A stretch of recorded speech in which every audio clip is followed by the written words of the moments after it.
Hi everyone, स्वागत है एक बार फिर से आप सभी का फिक्स टारगेट 2.0 परिवार के एक और नई क्लास में। दोस्तों, मिथिला यूनिवर्सिटी से जितने भी स्टूडेंट 2023 में डिग्री पार्ट 1 का एग्जामिनेशन देने वाले हैं और जिस स्टूडेंट का हिंदी ऑनर्स है, तो आप लोग आज के इस पूरी क्लास को ध्यान से देखना। आज के इस क्लास में Hindi honours paper number first के लिए मैं आपको परीक्षा के दृष्टिकोण से कुछ मोस्ट इंपोर्टेंट गेस क्वेश्चन बताने वाला हूं। इन सभी गेस प्रश्नों का मैं आपको एक डिटेल्स एक्सप्लेनेशन वीडियो भी आंसर के साथ प्रोवाइड करूंगा। तो आप लोग चैनल पर नए हैं, सब्सक्राइब करके नोटिफिकेशन बेल को जरूर ऑन कर लेना, ताकि आपकी तैयारी जो है ये कंप्लीट रूप से हो सके और आप बेहतरीन मार्क प्राप्त कर सको। वैसे भी आपको पता है कि हिंदी में मार्क उठाना बहुत ज्यादा टफ होता है। अब कैसे आपको मार्क गेन करना है, मैं आपको कंप्लीट गाइड करूंगा आपके परीक्षा तक। तो चलिए हम लोग फटाफट से आज के इस क्लास को स्टार्ट करते हैं। चैनल पर नए हैं, सब्सक्राइब कर लेना, वीडियो को एक प्यारा सा लाइक करके अपने सभी दोस्तों को भी जरूर शेयर कीजिएगा जो आपके साथ हिंदी ऑनर्स कर रहे हैं। आइए हम सबसे पहले देखते हैं एग्जाम पैटर्न को। तो देखिए, एग्जाम पैटर्न के साथ साथ हम क्वेश्चंस भी डिस्कस करते चलेंगे।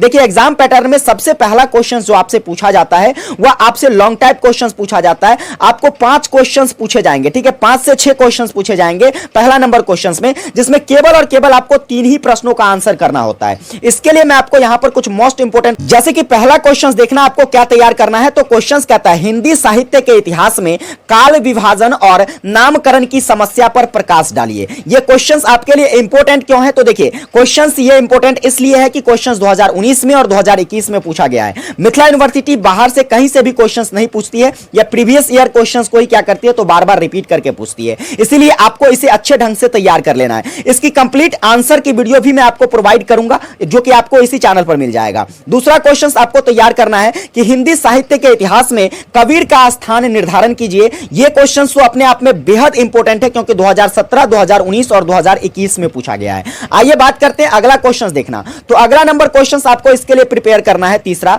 कि रीति काल की सामान्य प्रवृत्ति व विशिष्टताओं पर प्रकाश डालिए। यह भी क्वेश्चंस आप देख रहे हो 2019 में, और जस्ट इसके 2 साल बाद 2021 में पूछा गया। तो 2023 के लिए आपका बेहद इंपॉर्टेंट क्वेश्चन है, इसे अच्छे ढंग से तैयार कर लोगे। आगे बात करेंगे क्वेश्चंस। तो देखिए, नई कविता की विशेषताओं या विशिष्टताओं का क्या करें तो वर्णन कीजिए। यह भी क्वेश्चंस देखिए 2021 में पूछा गया है, तो इंपॉर्टेंट है। एक क्वेश्चंस आपको इसके लिए और प्रिपेयर करना है। देखो, अगला क्वेश्चंस आपका क्या है? तो अगला क्वेश्चंस कहता है, हिंदी उपन्यास साहित्य के विकास क्रम की क्या करें तो रूपरेखा प्रस्तुत कीजिए। जो कि क्वेश्चंस देखिए 2019 में और 2021 में पूछा गया है। इसी क्वेश्चंस को आपसे अलग तरीके से भी पूछ लिया जा सकता है, जैसे कि हिंदी उपन्यास के विकास की चर्चा करें, और इस टाइप से क्वेश्चंस देखिए 2015 और 2017 में पूछा गया है। दोनों ही क्वेश्चंस क्या है, सेम क्वेश्चन से आंसर दोनों का सेम होगा, बस पूछने का तौर तरीका अलग है। अगला एक और क्वेश्चंस आप इसके लिए तैयार कर लीजिएगा, वह क्या, भक्ति काल की विशेषताएं बताइए, जो कि 2015 में पूछा गया है। और इसी क्वेश्चंस को अलग तरीके से पूछ लिया जाएगा, जैसे कि पूछ लिया जाए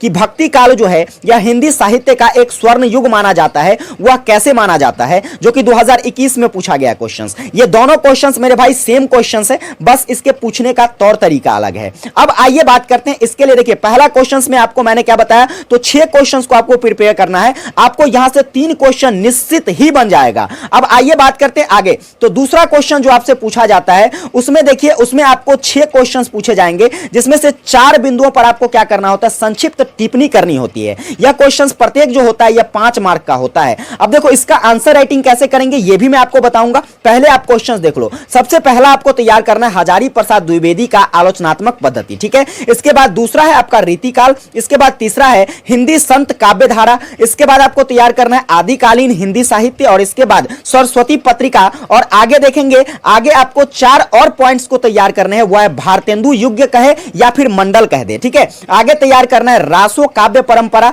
इसके बाद निर्गुण भक्ति धारा, और एक और तैयार करना है वह है नई कहानी। तो ये 8 पॉइंट्स जो है आपको अच्छे तरीके से इस पर शॉर्ट नोट्स तैयार करके आपको तैयार कर लेना है, जिसमें से 4 क्वेश्चंस आपके निश्चित ही छप जाएंगे। और देखिए, तीसरा क्वेश्चन जो आपसे पूछा जाता है, ये मेरे भाई आपको ऑब्जेक्टिव पूछा जाता है। तो ऑब्जेक्टिव के लिए आपको कंप्लीट ऑब्जेक्टिव वाली सीरीज मिलेगी, ठीक है, जहां से आपके सारे ऑब्जेक्टिव क्वेश्चंस 10 के 10 कंप्लीट हो जाएंगे। तो कुल मिलाकर आपको पेपर नंबर 1 के लिए इतने क्वेश्चंस को अच्छे ढंग से प्रिपेयर करना है। क्या करना है? इतने ही क्वेश्चंस को आपको अच्छे ढंग से प्रिपेयर करना है। इसके बाहर आपको क्वेश्चंस ना ही पूछा जाएगा। अब बात करते हैं, देखो एक चीजें ध्यान रखना। अब स्टूडेंट्स के मन में डाउट होगा कि सर इसका आंसर नोट्स कैसे बनाएंगे। तो देखो, आंसर नोट्स आपको किसी गेस पेपर का सहारा नहीं लेना है। इसके लिए मैं आपको कंप्लीट जो है एक्सप्लेनेशन के साथ हर एक टॉपिक को बेहतरीन तरीके से एक्सप्लेन करके जो है मेरे भाई आपको यहां पर वीडियो में प्रोवाइड प्रोवाइड करूंगा। आपको खुद का एक आंसर नोट्स तैयार करना है, जैसे जैसे मैं बताऊंगा आपको पेपर में भी वैसे ही आंसर लिखना है जैसे मैं बताऊंगा, ठीक है।